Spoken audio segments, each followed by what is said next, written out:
Bon, on va commencer sans plus tarder. Bonjour tout le monde. Merci d'être venus encore nombreux pour cette troisième séance, je crois, du cours public 2024 de la Société archéologique de Bordeaux. Donc aujourd'hui, je vais vous parler un petit peu, mais c'est surtout Marie Jacquemin qui va parler à ma suite, qui est doctorante à l'Université Bordeaux-Montaigne et qui travaille donc depuis son master sur l'habitat civil de Saint-Macaire, mais sujet qu'elle va élargir dans le cadre de sa thèse.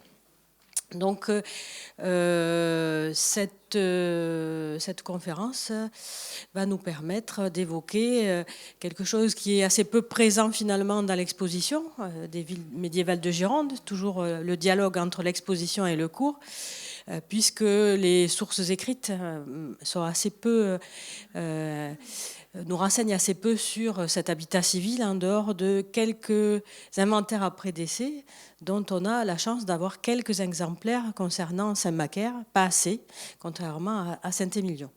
Donc on va démarrer tout de suite. Je laisse le micro puis je reviens. Alors pourquoi tant de logos sur la présentation? En fait, parce que le travail que nous vous présentons aujourd'hui à deux voix, c'est le résultat de travaux de recherche qui ont été faits dans le cadre de l'UMR Ozonus, de l'Université Bordeaux-Montaigne, et qui ont reçu le soutien du service régional de l'archéologie et de la région Aquitaine dans le cadre d'un projet région. Alors les recherches sur l'habitat civil à Saint-Macaire ne sont pas nouvelles.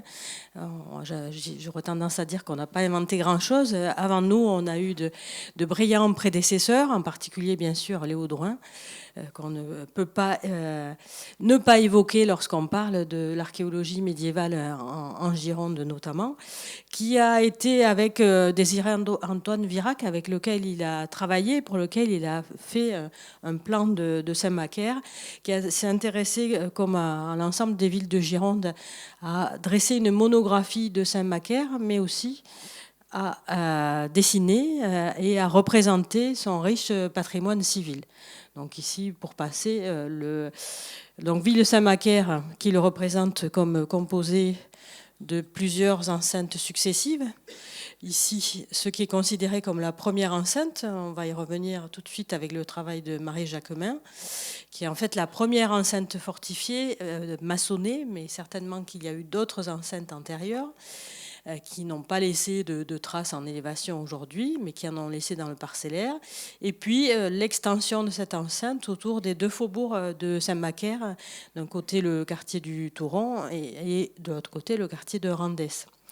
Donc cet habitat civil médiéval, il est présent partout dans l'ensemble de la ville fortifiée, et en particulier, bien sûr, je reviens encore, autour le bel ensemble de façades qui faisait la couverture de notre diaporama autour de la place du Mercadio, qui conserve encore aujourd'hui un très bel ensemble. Et ce qui fait aussi son intérêt, c'est que c'est à peu près un résumé de toute l'histoire architecturale de la ville, puisqu'on y a à peu près toutes les périodes représentées. Il s'est intéressé aussi au patrimoine civil des parties des anciens faubourgs de Saint-Macaire, sur lequel on ne reviendra pas aujourd'hui, puisque l'exposé que fera ensuite Marie Jacquemin sera essentiellement centré sur le travail qu'elle a réalisé dans le cadre de son mémoire de master à l'intérieur de cette fameuse première enceinte de Saint-Macaire. Donc après Drouin, après Virac, qui a consacré une très belle histoire, très belle monographie sur Saint-Macaire, qui a exploité beaucoup ses fonds d'archives communaux, notamment au XIXe siècle.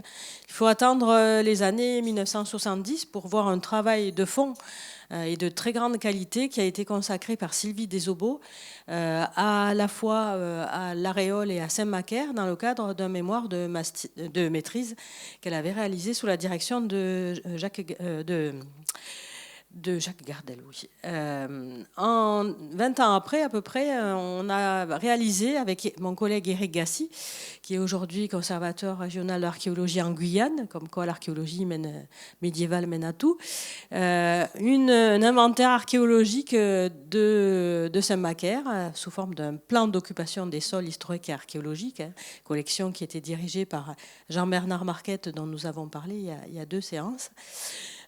Qui a permis de faire un inventaire qui s'est basé largement sur le travail de Sylvie Desobos, mais qui a été élargi à toutes les périodes chronologiques de l'histoire, pour vraiment mesurer à la fois le patrimoine archéologique enfoui, mais aussi le patrimoine archéologique en élévation de la ville.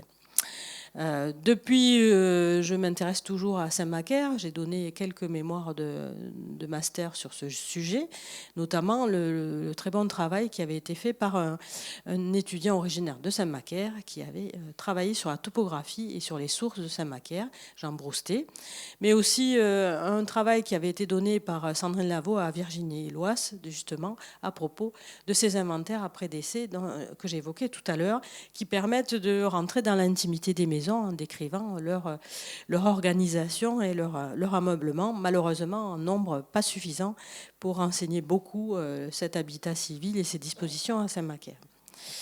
Donc, depuis ces années 90, j'ai repris sous la forme d'un projet financé par la région Aquitaine les prospections archéologiques et les travaux de recherche autour de Saint-Macaire qui nous ont permis de basculer toutes les données enregistrées dans le passé en base de données, en siges archéologiques qui permettent de produire les cartes ou les plans que vous allez voir défiler ici ou là. Et dans le cadre de ce projet, j'ai eu le plaisir de donner un sujet de master à Marie Jacquemin qui a fait un travail tout à fait remarquable sur l'habitat civil à l'intérieur de cette première enceinte, donc travail d'inventaire, de reprise des données depuis les années 90 et puis surtout une analyse différente. C'était pas simplement un inventaire archéologique à l'échelle de la parcelle, mais c'était une analyse au niveau des maisons pour identifier toute la topographie de la ville et repérer les unités d'habitation qui composaient le tissu urbain de Saint-Macaire au Moyen-Âge. Donc ce travail a débouché dans le cadre de son mémoire de master sur une opération archéologique programmée d'études du bâti qui a été en partie financée par mon projet, mais aussi par le service régional de l'archéologie, la DRAC Nouvelle-Aquitaine, qui a permis de faire une étude dendrochronologie autour d'un plancher d'une des maisons de Saint-Macaire à l'intérieur de l'enceinte, la maison Barito, qui occupe l'angle nord-est de cette première enceinte, ou supposée première enceinte de la ville. Donc ce travail a été vraiment très intéressant. En 1975, Sylvie Desobos, dans son mémoire de maîtrise, alors, il faut souligner le travail remarquable qu'elle avait pu faire en son temps. Elle était la première à le faire. Elle n'avait pas du tout les moyens informatique dont on peut disposer aujourd'hui. Et elle avait, dans un délai de 1 an, réussi à parcourir l'ensemble des maisons de Saint-Macaire, repérer plus d'une centaine de maisons à l'échelle de toute la ville, donc de tout l'intérieur des ultimes fortifications de la ville, et repérer à l'intérieur de la première enceinte 72 maisons.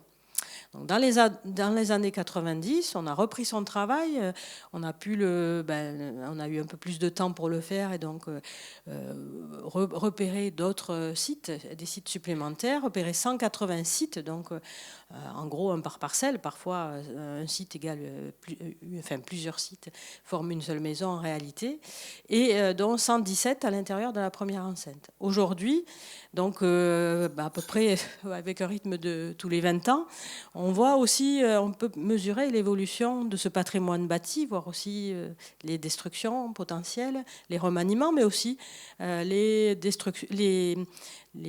nouveautés que font apparaître les travaux ici ou là qui sont faits à l'intérieur de la ville. Alors à Saint-Macaire, on a la chance d'avoir une commune qui est très sensible depuis fort longtemps à son patrimoine. Donc notre repérage a permis d'être plutôt dans le positif, c'est-à-dire de voir toujours plus de choses, de repérer toujours plus d'éléments.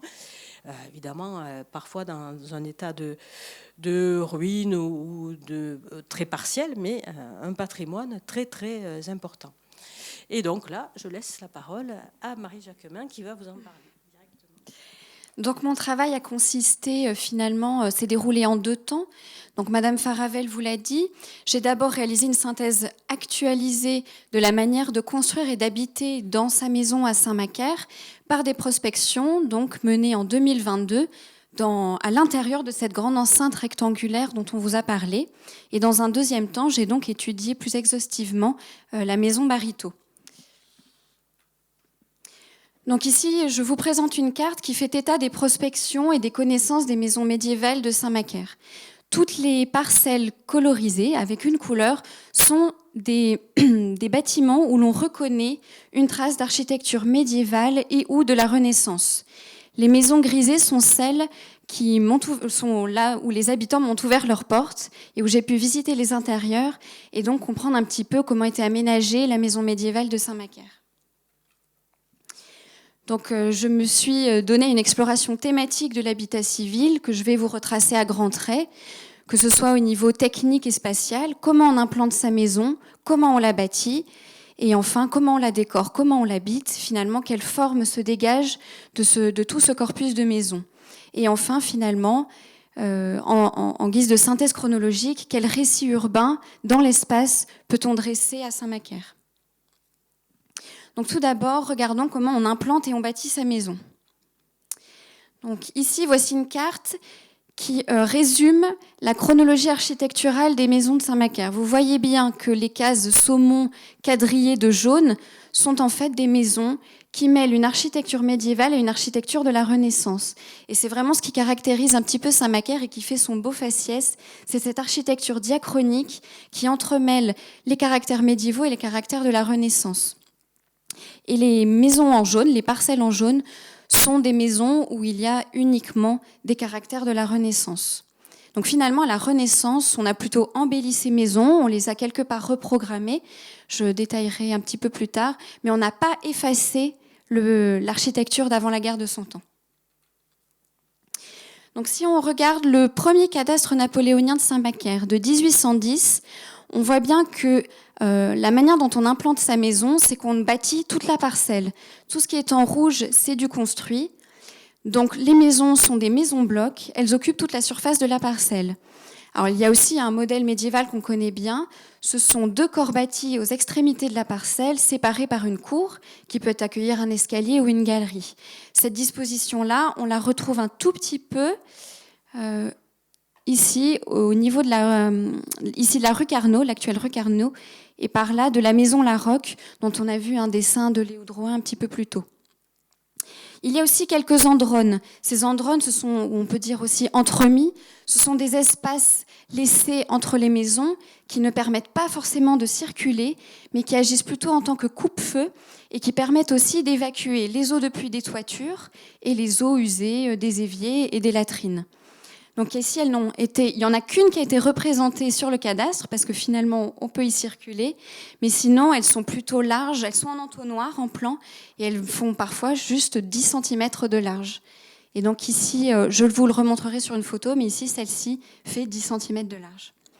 Et enfin, vous voyez qu'au début du 19e, l'enceinte rectangulaire était encore très bien conservée, ponctuée de tours. Ici, il ne reste aujourd'hui qu'une porte en élévation qui est celle-ci, et la maison Barito, qui était à proximité de la portiquem, mais qui était déjà détruite quand Léo Drouin est passé au milieu du 19e, et on voit bien qu'elle n'existait déjà plus. Et donc les maisons, dans cette relation qu'elles ont avec l'enceinte, eh bien, elle est assez ambivalente. On a autant des maisons qui vont s'appuyer sur une muraille déjà construite que des maisons qui vont être construites et former la muraille en même temps. À Saint-Émilion, on l'a bien démontré, le groupe de recherche d'il y a quelques années l'a bien démontré, c'est uniquement des maisons qui sont construites en même temps que la muraille, et finalement l'appareil de la muraille fait quelques vagues de maison en maison par les différents raccords. À Saint-Macaire, surtout, j'ai eu la chance de vraiment étudier la relation de la maison avec sa muraille avec la maison Barito, et pour le coup, on a d'abord une muraille qui sert d'appui ensuite à la maison, mais dans une chronologie assez restreinte, je vous le montrerai. Avec quels matériaux on construit sa maison à Saint-Macaire ?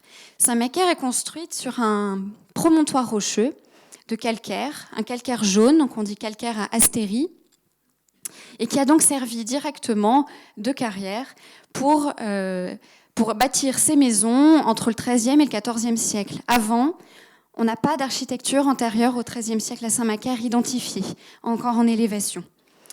Donc au XIIIe, XIVe siècle, on construit avec un petit appareil, vous voyez, qu'on pourrait dire cubique, en tout cas en parement, en calcaire jaune. Puis quand vient la Renaissance, on abandonne ces petits moellons taillés en carré pour des moellons hétérogènes, tout venant, qui n'ont pas de taille, à peine retaillés, et on y glisse même, vous voyez, des morceaux de terre cuite. Mais c'est aussi à cette époque qu'on construit véritablement en pierre de taille pour les façades. On utilise un tout petit peu la pierre de taille au Moyen-Âge, mais c'est essentiellement pour les arcades de la place du Mercadiou. Et enfin, on a du bois qui a pu être acheminé par flottage, c'est-à-dire par l'eau. Ça, on l'a vu en s'intéressant à un plancher de la maison Barito que je vous montrerai, où à l'extrémité de certains bois, on a une perforation biaise qui pourrait signifier qu'on a lié les bois ensemble pour les faire flotter et les amener jusqu'à Saint-Macaire. Les textes, les prix faits, c'est-à-dire les contrats de construction, nous montrent que finalement, à Saint-Macaire, il y avait d'abord surtout du bois. Et ce n'est pas contradictoire avec l'archéologie, et je vous le montrerai. On avait sûrement, avant cette apparition de petits moellons cubiques, une architecture surtout en pan de bois. Donc, comment on étudie le chantier d'une maison médiévale ? Alors, on ne peut pas aller trop dans le détail, mais on peut déjà s'intéresser aux négatifs qu'ont laissé les échafaudages sur les maisons. Par exemple, ici, vous avez le relais postal, l'ancien relais postal, qui est aujourd'hui une médiathèque, qui donne sur la place du Mercadiou. On voit bien les anciens ancrages de l'échafaudage qui permettent, par l'iconographie, d'identifier un petit peu comment on a édifié ces murs-là de la Renaissance. On peut aussi se livrer en faisant systématiquement des fenêtres d'1 mètre carré sur les différents appareils de la ville. On peut mesurer les modules et essayer de repérer des tendances de modules dans l'espace et dans le temps. Ce qui est sûr, c'est que ces modules-là ne déterminent pas forcément une chronologie particulière et qu'en termes de marqueur social non plus, elle n'en est pas. Il faudrait approfondir cette analyse et essayer de regarder la chronologie aussi des modules des enceintes. Ça pourrait être intéressant. À Saint-Macaire, on construit sa maison de manière très homogène, à tel point qu'on pourrait parler de principes constructifs à quelques exceptions près. On va délimiter les lots à bâtir, les parcelles, par des murs mitoyens qui sont construits en petits appareils cubiques et dont la tête est en moellon. Cette tête, vous voyez, elle apparaît sur la rue. Ensuite, on va construire l'intérieur de sa maison et on va glisser la façade entre les têtes de mur. Vous avez donc 2 exemples ici.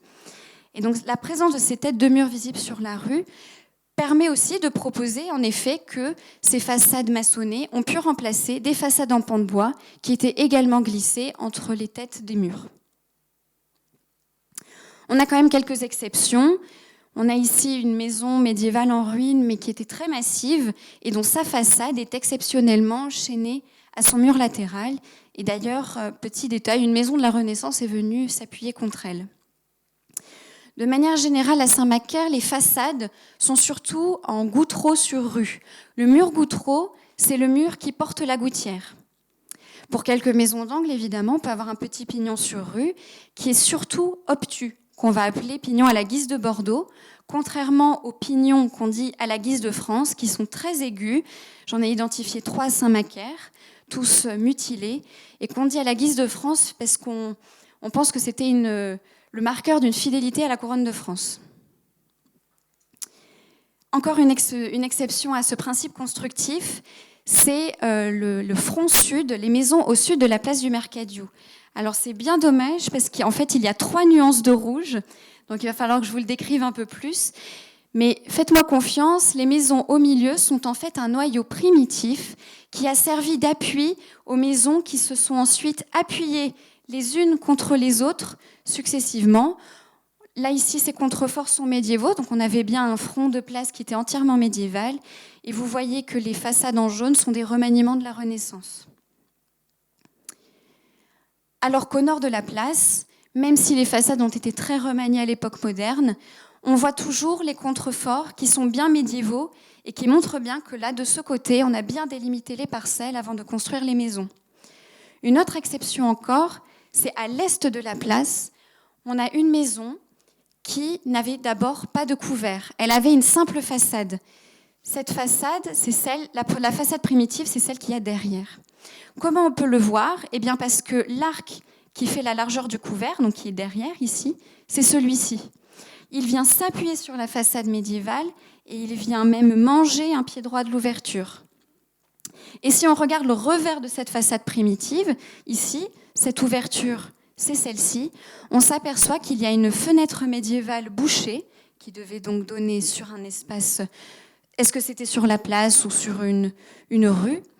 En tout cas, voilà, il faut imaginer donc le jour par ici et des petits bancs dans l'embrasure de la baie qui permettaient de s'y asseoir, qu'on appelle cou-siège. Quant au pan de bois, celui qui est conservé est assez tardif, il est de la Renaissance. Le pan de bois le plus ancien, je ne sais pas si vous voyez bien, c'est une photo ancienne dans une cour d'une maison. On a la sablière basse, c'est-à-dire cette poutre qui délimite la partie basse d'un niveau en pan de bois. Elle est sculptée de trilobes. Ensuite, on voit bien que le pan de bois de la Renaissance, toujours, s'insère bien entre les têtes de murs latéraux. Et on a même un exemple même beaucoup plus tardif. Parfois, le pan de bois sert seulement à ouvrir un comble, à faire une sorte de soleilleau, de comble ouvert. Et quand le pan de bois a disparu, on arrive quand même à le voir. Par exemple, ici, même si le ravalement de la façade a quand même un petit peu gommé la saillie de cette tête de mur en encorbellement au premier étage, eh bien, cette saillie-là est le signe qu'il y avait un pan de bois au premier étage en encorbellement. De même ici, vous voyez le mur mitoyen, avec sa tête bien maçonnée sur la rue, et une sorte de corbeau renversé, qui fait légèrement saillie. Eh bien, à Blois et à Poitiers, on a encore des exemples en place où ce corbeau servait finalement à maintenir un poteau à l'extrémité d'une ossature en bois. Je vous ai parlé de la pierre, du bois, et qu'en est-il de la brique ? Eh bien, dans le secteur de la première enceinte rectangulaire à Saint-Macaire, il y a une seule structure en brique. C'est cette sorte de voûtement en berceau brisé, un petit peu maladroit, en brique, qui semble remplacer peut-être un ancien voûtement en berceau brisé dont on voit encore le départ en moellon cubique ici.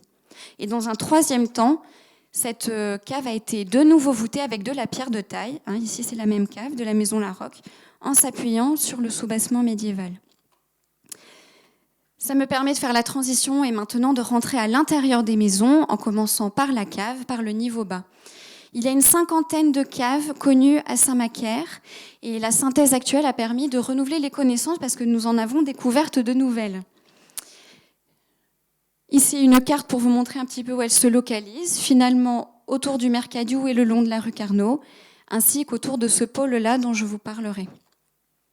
Les maisons en marron sont les caves que j'ai pu visiter, et celles en jaune, celles que je connais par les études antérieures. La surface des caves ne dépasse jamais l'emprise de la parcelle de la maison. Alors qu'on connaît à Périgueux ou à Bayonne, par exemple, l'extension de la surface des caves, parfois jusque sous le niveau de la rue, ce qui pose parfois des problèmes. À Saint-Macaire, ils n'ont pas pris le risque, ils sont toujours restés dans l'emprise de leur parcelle. Au niveau du voûtement, on a surtout un voûtement plein cintre, très peu de voûtements en berceau brisé. Alors qu'est-ce qu'on peut se dire ? Eh bien que les caves, si elles sont toutes en berceau plein cintre, c'est qu'elles sont toutes de la Renaissance. Mais aussi, on connaît des caves médiévales qui étaient sous plancher. Donc il est possible, quand on identifie des parois médiévales dans une cave, que le voûtement en plein cintre date de la Renaissance ou de l'époque moderne. En termes d'accès à la cave, on y accède soit par l'intérieur de sa maison, soit par l'extérieur. Il n'y a que 2 cas de caves connus où, dès leur conception, on avait une ambivalence des accès, c'est-à-dire à la fois par la rue et à la fois par la maison. Quand une maison est uniquement accessible par la rue, on peut supposer qu'elle était louée, en tout cas occupée, indépendamment des habitants du reste de la maison. L'accès est souvent un escalier en volée droite, qui parfois contraint d'ailleurs le voûtement. Et elles sont toutes entièrement excavées, et on voit bien la paroi rocheuse ici dans la cave de la maison Larocque ou encore dans celle de la maison Bariteau. Nous avons vu les caves, maintenant montons au rez-de-chaussée. Mais d'abord, il faut garder en tête une vision de la maison et de sa relation avec la rue qui n'est plus la nôtre. Raymond Kennedy, qui a étudié les maisons de Rouen il y a presque 100 ans déjà, l'avait bien compris et le disait. À l'heure actuelle, l'habitant est indépendant de la rue. Au Moyen-Âge, il en était solidaire. Il faut donc percevoir les rez-de-chaussée largement ouverts sur la rue. Vous le voyez ici d'ailleurs, finalement, les portes des maisons sont ouvertes, en lien avec une rue très vivante, surtout quand il y a l'activité commerciale. Ici, je localise les boutiques qui sont aménagées au rez-de-chaussée des maisons. On appelle ça la maison polyvalente, c'est-à-dire qu'on habite à l'étage ou aux étages et on travaille et on vend ce qu'on produit au rez-de-chaussée. Donc ici, vous voyez bien qu'une fois encore, un petit peu comme les caves, les ouvertures de boutiques se localisent surtout dans la moitié est de la ville. À quoi ça ressemble en rez-de-chaussée ? Eh bien, on a souvent une porte piétonne, c'est-à-dire une porte avec un petit gabarit, accolée de grandes portes qui ont l'air d'être des portes cochères et qui ouvrent largement sur le rez-de-chaussée la boutique. Parfois, la porte piétonne donnait accès directement à l'étage résidentiel de manière indépendante à la boutique.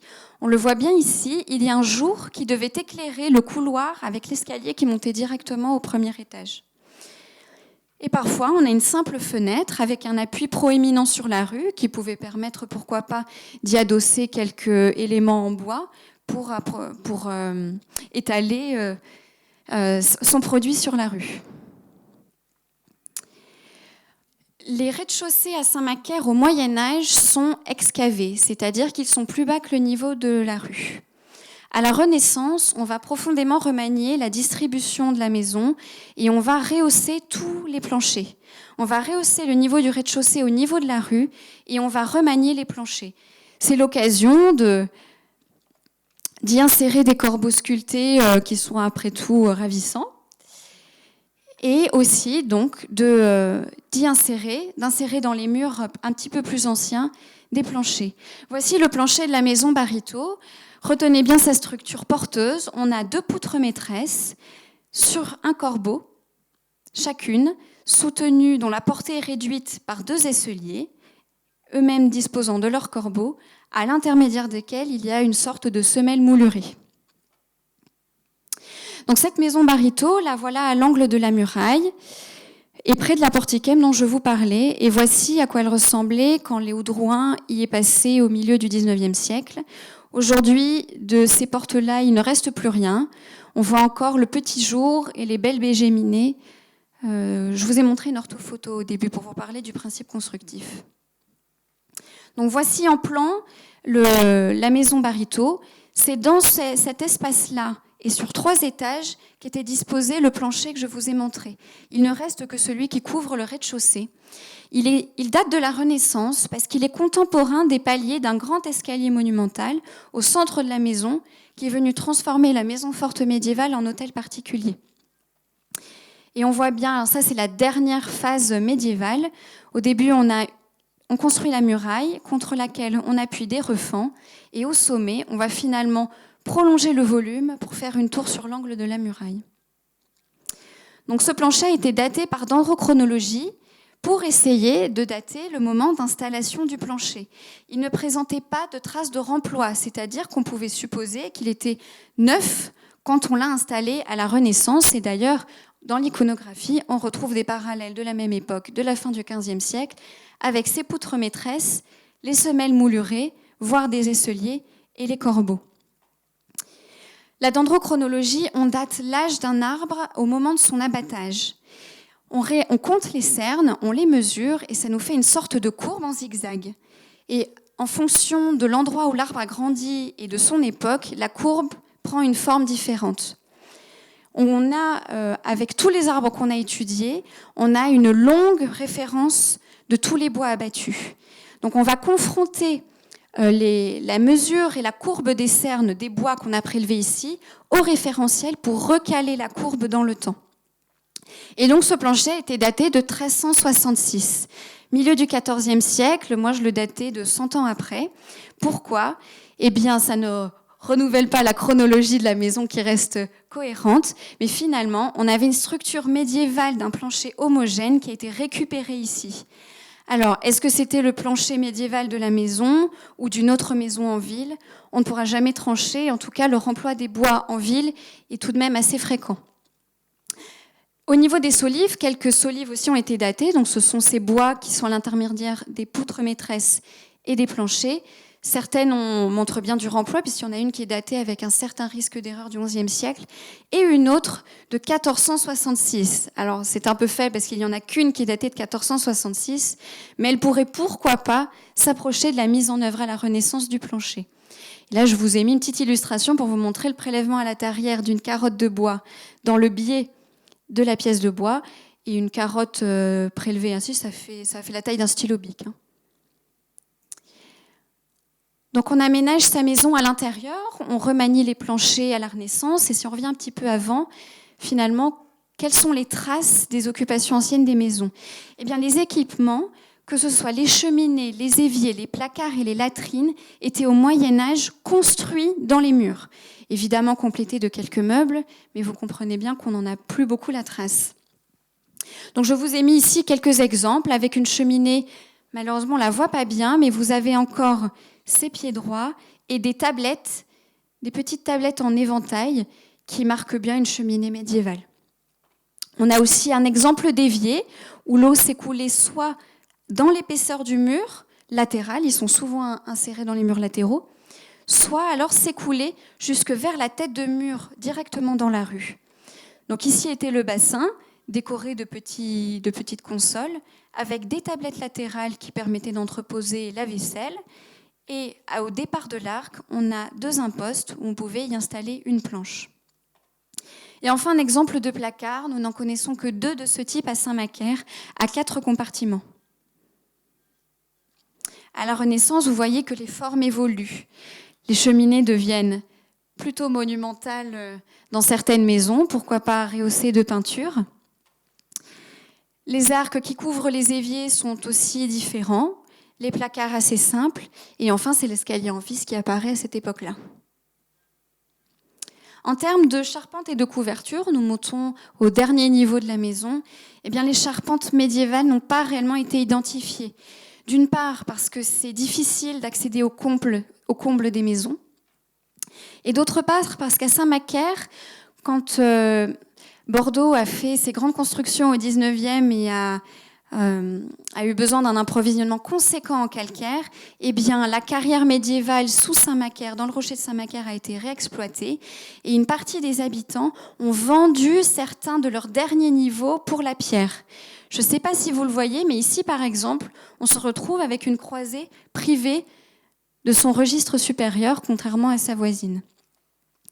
Cependant, en termes de relation avec la muraille, ici, on est dans la maison Bariteau, on a quelques indices ténus.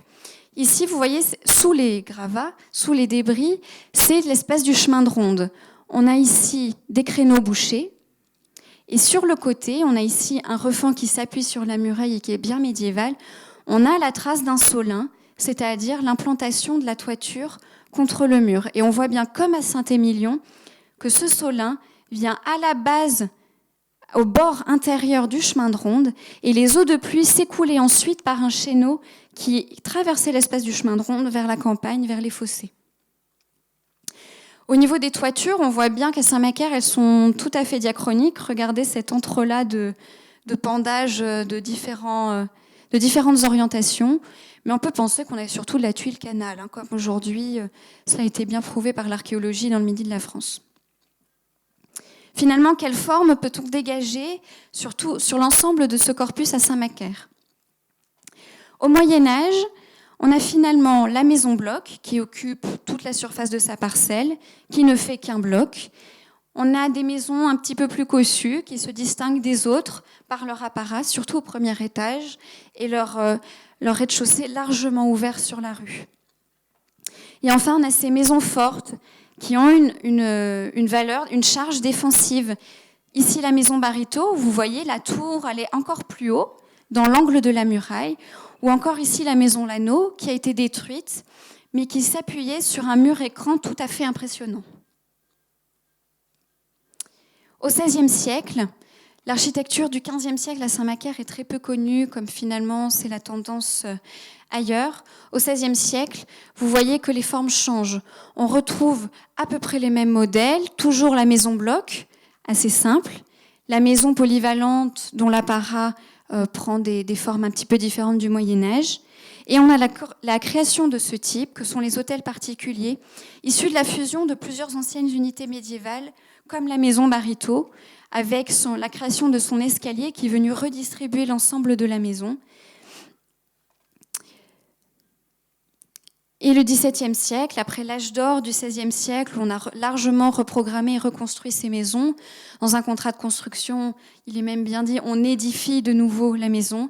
Et bien au XVIIe siècle, le bourg est peu à peu abandonné. La Jurade, le corps de ville, en 1763, s'en plaint. Elle dit bien, il y a bien des jours que la 5e partie de ces maisons sont à terre et dont il ne reste que l'emplacement. Les autres ne servent que pour déchets sans que la plupart puissent en retirer aucun loyer. À l'issue de cette synthèse, on peut essayer de prendre un peu de recul et essayer, en bon archéologue du bâti, de réfléchir maintenant à l'échelle de l'îlot et d'essayer de dresser un récit urbain. De manière assez schématique, on a donc au début, Saint-Macaire est un bourg prieurale, c'est-à-dire que c'est un prieuré qui a peu à peu attiré une activité et l'installation de marchands, d'abord au XIe siècle, dans un enclos prieurale qui faisait comme un croissant, dont il reste en négatif, voilà, il se situait probablement par là, dont il reste en négatif une rue, contre laquelle sont venus se placer un premier îlot de maisons qui ont épousé la forme de cet ancien enclos, probablement entre les XIIe et XIIIe siècles, mais comme je vous l'ai dit, je n'ai pas d'architecture visible du XIIe siècle à Saint-Macaire. Enfin, on a des pôles forts qui viennent se greffer au reste. Ici, on a un château qui est en ruine, il n'en restait que le donjon au XIXe et on a récupéré les pierres, on l'a même fait exploser à la dynamite. Se sont greffées des maisons fortes. Ici, la maison forte de Tarbes, et ici d'autres maisons, dont ici la maison Lanneau que je vous montrais, qui est aujourd'hui détruite, tandis que le château et la maison de Tarbes étaient tournés vers la Garonne, qui devait passer au pied du rocher ici. Ces maisons-là étaient tournées plutôt vers la plaine. Et enfin, se greffe la dernière place, la place du Mercadiou, qui vient déplacer le pôle, autrefois religieux, prieurale, du bourg vers un pôle marchand, qui s'impose puisqu'elle prend cette forme à arcade qu'on connaît bien d'ailleurs dans les Bastides, mais Saint-Macaire n'est pas une Bastide. Et enfin, dernier îlot qui semble sceller le tout avant que soit dressée la grande enceinte rectangulaire, puis la construction de quelques dernières maisons en appui sur la muraille. Donc finalement, ce travail a été permis parce que elle est le fruit de l'interdisciplinarité d'historiens de l'art, d'archéologues, qui se sont penchés, comme vous l'a bien montré Madame Faravel, sur la ville depuis maintenant 50 ans. Et pour reprendre encore Raymond Quenedet, qui a travaillé sur les maisons de Rouen, la compréhension de la ville sur le temps long, on ne peut pas comprendre la ville sans regarder les maisons. Et finalement, regarder les maisons permet autant de comprendre les questions qui touchent l'habitant que de comprendre les questions d'urbanisme au Moyen-Âge. Et enfin, nous espérons que les résultats de cette étude permettront, avec cette belle dynamique d'aménagement qu'il y a à Saint-Macaire, de continuer à prendre soin de ce patrimoine bâti et de respecter son faciès. Voilà. Alors, je vais dire un mot. On avait peur d'être tellement trop longue que du coup on est trop courte.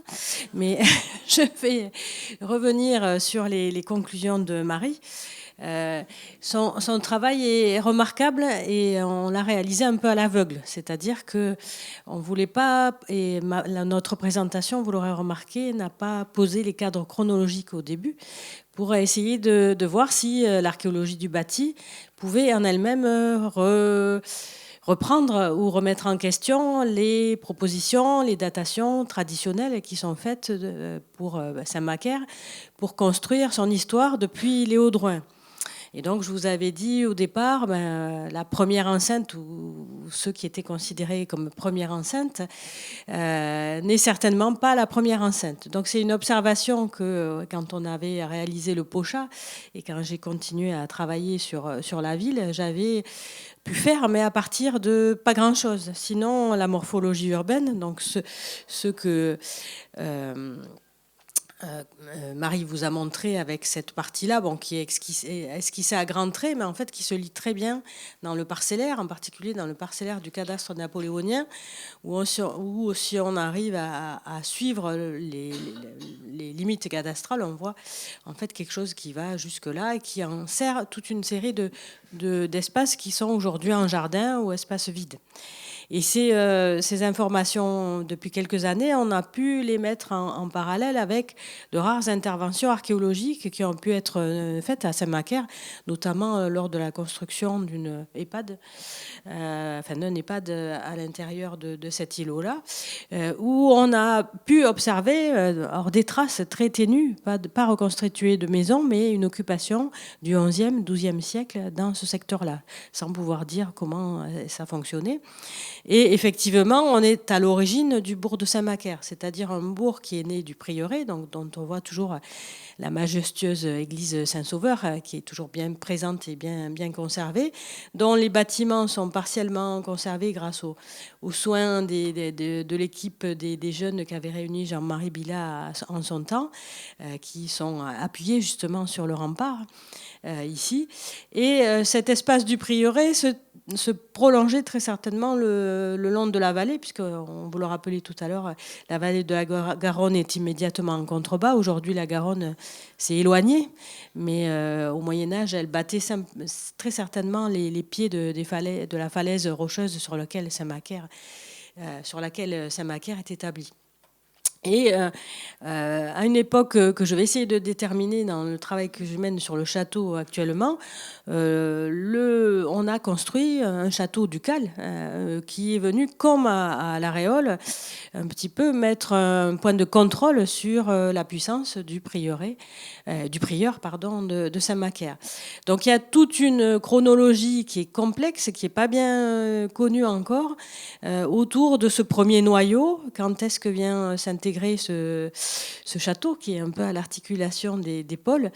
Mais donc, pas beaucoup de textes sur l'implantation du prieuré, mais quelques repères quand même, qui sont assez bien connus. Donc, on démarre sur l'implantation urbaine au XIe siècle.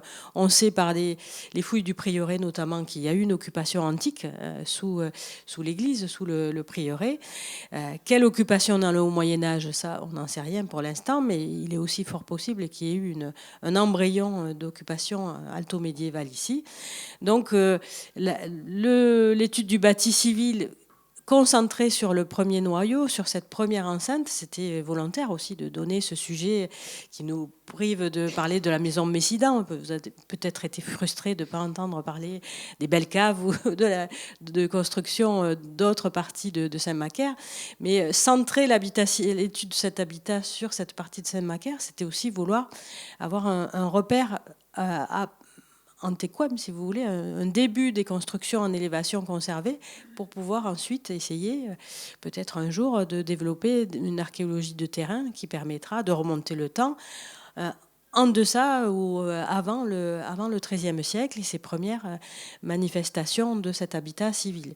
Et les pôles uniquement à partir de l'analyse du bâti, à partir de cette présence de cave, absence de cave, présence de boutique dans le rez-de-chaussée des maisons, colle parfaitement avec l'idée que les quelques notaires que nous avons pu dépouiller sur Saint-Macaire montrent bien, avec plutôt un pôle ici un peu aristocratique, résidentiel, pas tellement tourné vers le commerce, contrairement au quartier qui manque ici, de Randès, qui est le quartier des marins, le quartier du commerce sur le fleuve, là, dont l'étude du bâti permettra de mieux documenter aussi les finalités.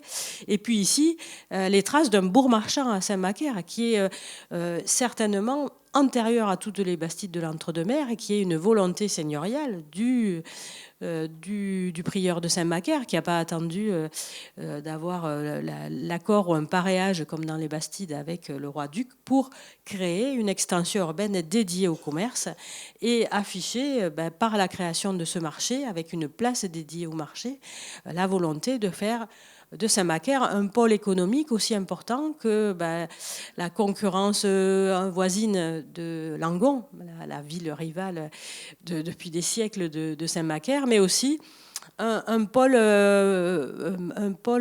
qui pouvait concurrencer la prochaine ville en amont sur la Garonne, qui est La Réole, qui est dans le diocèse de Bazas, alors que Saint-Macaire, c'est la dernière ville qui bénéficie de la coutume des vins, qui est dans le diocèse de Bordeaux. Et donc, vraiment une politique volontariste que l'archéologie de l'habitat civil permet de bien caractériser. Et on a un pôle marchand, et puis ici, un pôle qui s'affirme par cette enceinte très massive. C'est sans doute la plus importante, la plus imposante de ce côté nord de Saint-Macaire, avec cette maison Barito qui fait maison forte dans l'angle, qui donne sur les fossés, qui donne aussi l'ancrage de Saint-Macaire sur sa terre, sur la juridiction qui dépendait de Saint-Macaire, sur ses productions viticoles, mais aussi céréalières. Et c'est pas un hasard si la ville, la Jurade, qui a pu se développer grâce à la prise en main du seigneur de la seigneurie qui a été récupérée par les seigneurs de Benoge, qui a ensuite été contrôlé par le duc d'Aquitaine. On a le pôle urbain qui se développe ici, avec sur cette porte de ville la maison commune qui s'est installée et qui a symbolisé le pouvoir communal. Donc on a une ville à plusieurs pôles qui finit par se développer à Saint-Macaire, et l'analyse du bâti, elle vient vraiment donner des arguments pour mieux comprendre cette ville. Et je pense que la poursuite des travaux de Marie Jacquemin viendront encore permettre de préciser ce que les textes ne nous disent pas toujours. Alors ils nous le disent pour l'époque moderne, où là la documentation est assez massive. Et donc j'espère que la thèse de Marie permettra, qui sera étendue à d'autres villes de la vallée de la Garonne, permettra de mieux comprendre tout cela. Voilà, on finit un peu tôt, mais ça permettra aussi peut-être de revenir sur certains points, de répondre plus confortablement à vos questions que les fois précédentes où on avait été obligé de s'enfuir rapidement après la fin de la conférence. Merci de votre attention.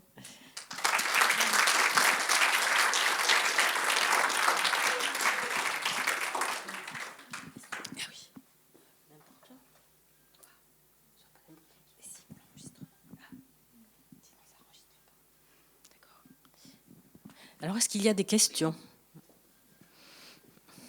Non ? Alors, soit on vous a assommé, soit... Vous nous avez parlé des bois flottés et vous deviez nous montrer le biseautage, non, j'ai pas... Ah bon, pardon. Non, mais c'est le bois flotté, on l'a vu sur le plancher que je vous ai montré, sur les solives du plancher qui a été daté. Voilà. Et on sait quel type de bois ? Il s'agit du chêne. Voilà, c'est aussi une illustration de l'importance de la Garonne pour l'arrivée de ces bois. Et c'est vrai que dans tout le patrimoine civil du bassin versant de la Garonne, on s'interroge parfois sur la puissance de ces charpentes, de ces ossatures bois. Donc d'où viennent les essences. Et la dendrochronologie et les recherches qui sont faites, c'est Christelle Bellingar qui a fait, comme à Saint-Émilion, les datations, mais aussi les analyses. La comparaison qui est faite avec un doctorant qui travaille actuellement à Toulouse, qui travaille sur l'architecture de bois dans la région toulousaine et qui travaille aussi beaucoup avec des dendrologues de Montpellier, la discussion a permis d'avancer ces hypothèses justement sur ces provenances de bois et sur l'usage de bois flotté à travers de traces très ténues qui sont dans l'observation vraiment macroscopique de ces traces qui sont présentes sur ces bois. D'où l'importance de les préserver, de les observer de manière très, très détaillée, pas simplement pour faire des trous dedans, pour dater, mais aussi pour voir la mise en œuvre technique de ces charpentes.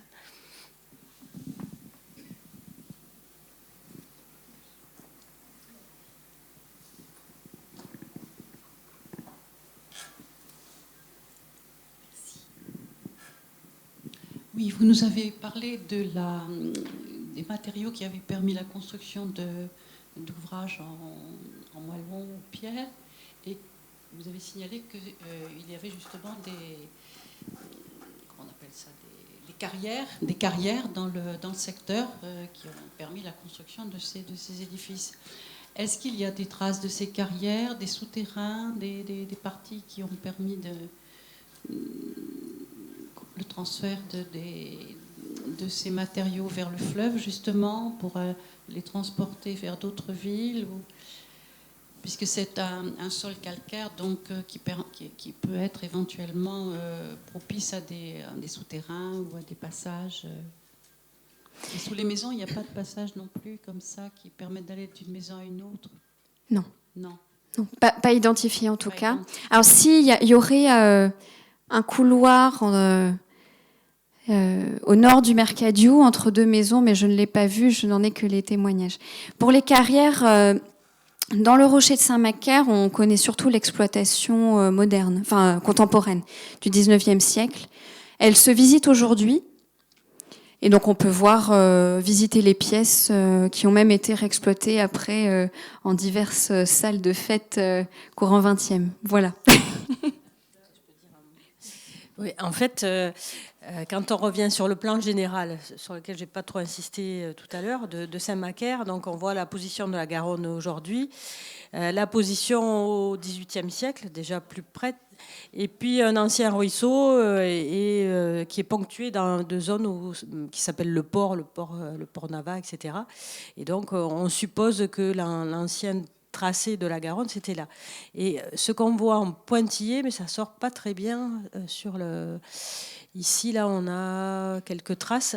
En fait, toute la ville est construite sur une falaise rocheuse qui est en partie masquée par la ligne d'enceinte qui vraiment limitait, protégeait la ville, mais qui coiffe cet à pic rocheux. Et donc, il y avait très certainement une exploitation par en dessous de carrières, mais les carrières du 19e siècle et du 20e siècle ont effacé toutes les traces d'extraction antérieure. Et même, il y a eu tellement besoin de pierres pour Bordeaux, enfin, je pense que ceux qui travaillent sur Bordeaux, moderne ou contemporain, pourraient me corriger ou compléter, que les Macariens, au 19e siècle, dans ce quartier ici du Turon, et en particulier dans la rue du Port-Nava, comme le disait tout à l'heure Marie, ont vendu parfois leur maison, une partie de leur maison, les parties hautes, mais parfois toute leur maison pour servir de récupération de la pierre. Et quand on avait démonté la maison, on a creusé. Et il y a toute une zone aujourd'hui où ces maisons qui sont signifiées là en marron, qui sont sur le cadastre, n'existent plus aujourd'hui. Et aujourd'hui, on a des grands trous. Les jardins sont quelques mètres sous le niveau des rues parce que c'est d'anciennes carrières. Donc on avait une très belle pierre qui était appréciée. Et donc toutes ces extractions récentes ont certainement fait gommer les carrières médiévales. Mais il est possible aussi qu'on soit allé chercher la pierre un peu plus loin, pas très loin. La difficulté de Saint-Macaire, c'est comme beaucoup de ces villes médiévales, c'est que son terroir, ses limites sont très réduites. Dès qu'on sortait des limites de ces faubourgs, par exemple, on a ici un couvent des Cordeliers qui était le couvent de Saint-Macaire, mais il était dans une autre paroisse que celle de Saint-Macaire.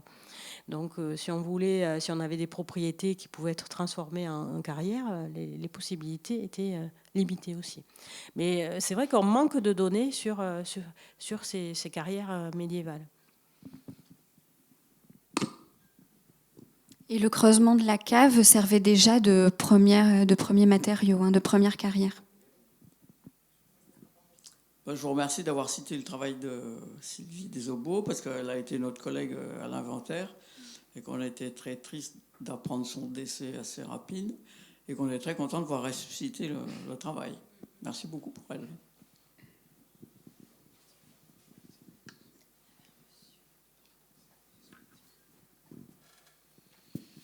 Merci, bonsoir. Vous avez un très bon travail de fait sur l'habitat civil. Que reste-t-il des bâtiments religieux aujourd'hui ? Alors, bâtiments religieux, on a l'église Saint-Sauveur, qui a été très largement restauré, mais qui est très bien conservé. Il reste une petite partie des bâtiments prioraux qui ont aussi fait l'objet de restauration. Il y avait des chapelles signalées dans l'intérieur de la ville, essentiellement modernes, parfois privées, qui ont toutes disparu. Et on a un couvent mendiant, donc celui que je signalais, les Cordeliers, qui aujourd'hui est une école privée, mais dont on a quand même des vestiges assez intéressants conservés dans les deux ailes de ces constructions-là. Et d'ailleurs, il a fait l'objet de travaux récemment, et Jean-Marie Billat a fait un relevé de tout ce qui restait relevant du Moyen-Âge. Et puis on a aussi un couvent et une église d'époque moderne, mais qui ont pu avoir, c'est une église Saint-Michel, qui ont pu avoir une origine médiévale. Mais là, on manque de données. Et je ne me rappelle plus, j'ai oublié le nom du couvent. C'est la visitation. C'est les Ursulines, voilà. Les Ursulines. Et aujourd'hui, c'est une maison de retraite.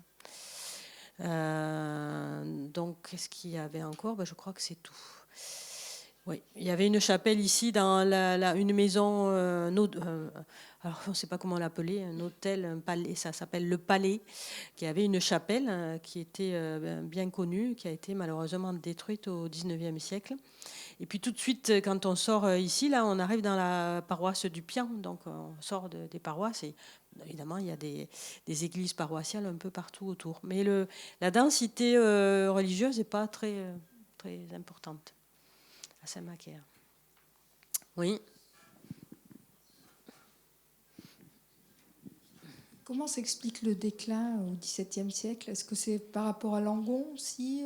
Est-ce que vous en témoignez à la fin ? D'ailleurs, j'ai oublié, en parlant de religieux, c'est Langon qui m'y fait penser, merci de m'y faire penser. Il y a un monument qui a disparu aussi, qui ne laisse qu'une date sur une porte ici. C'est la construction d'un couvent de jésuites au XVIIe siècle, et qui a été un objet de détestation des Macariens qui ne se sont pas entendus avec ce couvent de jésuites, en fait, qui a pris le relais des bénédictins qui, à la fin du Moyen-Âge, étaient plus très, très nombreux dans le prieuré, et l'installation des jésuites a servi de prise de relais. Ces jésuites ont été chargés de faire l'école aux enfants de Saint-Macaire, etc. Et ça a été des procès constants avec Saint-Macaire, avec les habitants de Saint-Macaire, comme avec Langon.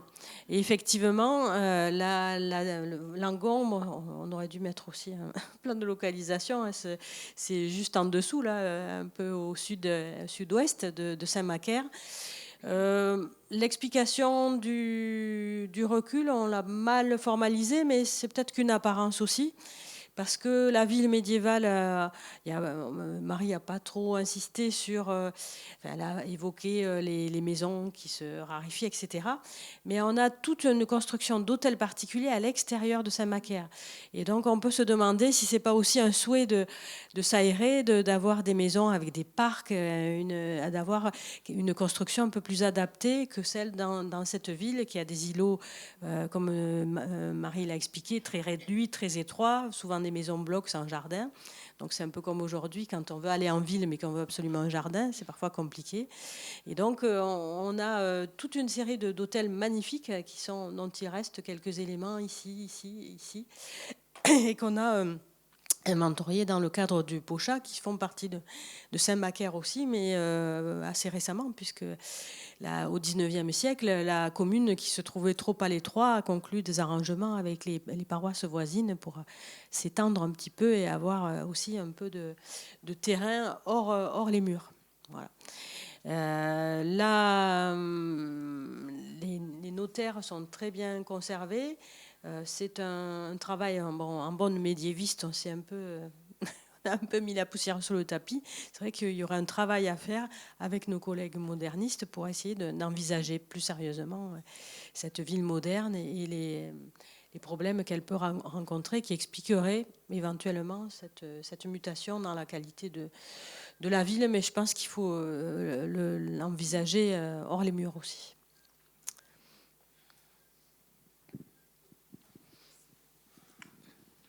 En tout cas, si je peux me permettre, c'est vrai que dans les archives de Saint-Macaire, on retrouve beaucoup de procès avec Langon.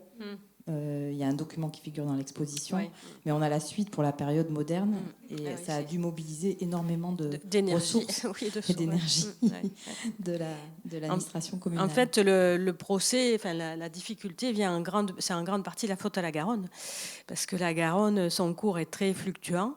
Et les juridictions de Langon et de Saint-Macaire sont mitoyennes. Et donc, comme la Garonne fluctue, divague, on est tenté de déplacer les limites des juridictions.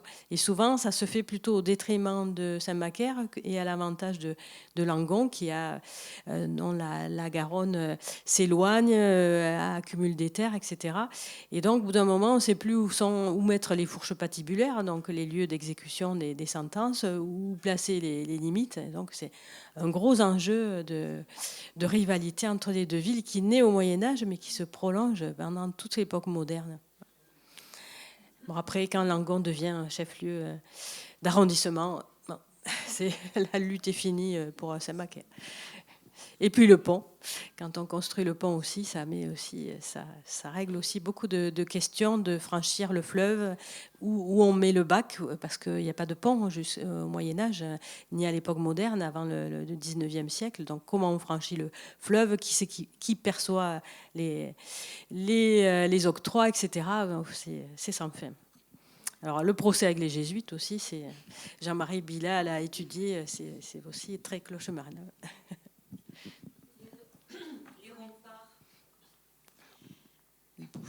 Les remparts, vous nous avez montré un plan qui est du 19e siècle. On voit qu'il en restait pas mal encore. Ils ont été détruits à peu près à quelle époque ?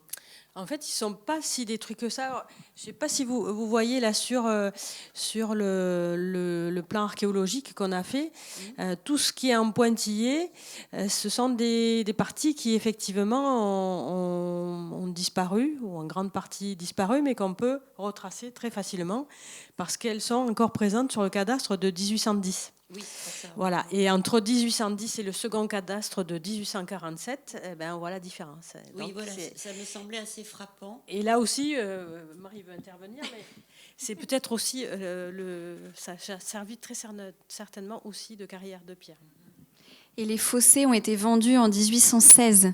Ils ont été vendus par morceaux et finalement ont été comblés. Et on le voit bien sur le cadastre de 1847, notamment au nord. Donc ici... Voilà, sur cet îlot-là, en fait, les maisons ont dépassé la muraille, l'ont traversée, ou bien se sont légèrement reculées pour laisser place à de belles cours devant les fossés bouchés. C'est côté Garonne où ça gêne pas trop. Voilà. Oui. Je vais vous poser la question parce que j'avais vu la comparaison des deux plans avec un intervalle assez court entre les... Voilà. Et tous les hôtels particuliers dont vous nous avez parlé, qui sont plus ou moins de l'époque hors les murs, ils ont gardé néanmoins la muraille. Ils n'ont pas fait des percées, enfin, ils n'ont pas détruit pour étendre le maillage urbain. Sauf ici. Ouais. Ils ont gagné en jardin, une espèce d'avant-cour devant la muraille. Et on garde la porte et on garde... Donc il y avait deux urbanismes, enfin un urbanisme très très très resserré et enclos, et puis oui, parce il y avait deux Saint-Macaire. Voilà, ces hôtels se sont greffés le long des fossés qui n'ont été bouchés qu'au 19e. Hein. Oui, comme deux rives en fait, entre guillemets, et deux Saint-Macaire. Ça me frappait comme... C'est surtout ici, au 19e, c'est surtout ici qu'on a gagné sur les anciens fossés, alors que là, on a respecté en gros le tracé des murailles. Le petit à cheval, j'allais dire, et puis le grand saut de l'autre côté des fossés, comme Madame avec la Jacquemin. route, ce qui fait aussi l'importance de Saint-Macaire, c'est au Moyen-Âge, c'est la route comme l'Aréole de Bordeaux à Toulouse, donc qui passe au cœur de la ville, et puis petit à petit, pour faciliter la circulation, on l'a déportée à l'époque moderne et elle passait le long de ces ces fossés. Donc les hôtels, ils se sont installés le long de cet axe très fréquenté. Et ces hôtels particuliers, ils sont souvent bordés de chais, bordés de granges. Enfin, c'est aussi les grands propriétaires de Saint-Macaire qui donnent... L'habitat, bon, il y a l'habitat construit et puis l'habitat à la population. Donc, si j'ai bien compris, les négociants, etc., se sont déportés hors du... En grande partie. Ouais. Ouais. C'est la période, oui, c'est la période. On a même une mention de verrerie à l'époque moderne dans ce secteur-là. Ouais. Oui, de manufacture. Ouais. Mais bon, c'est un peu fluctuant. Oui. Ouais.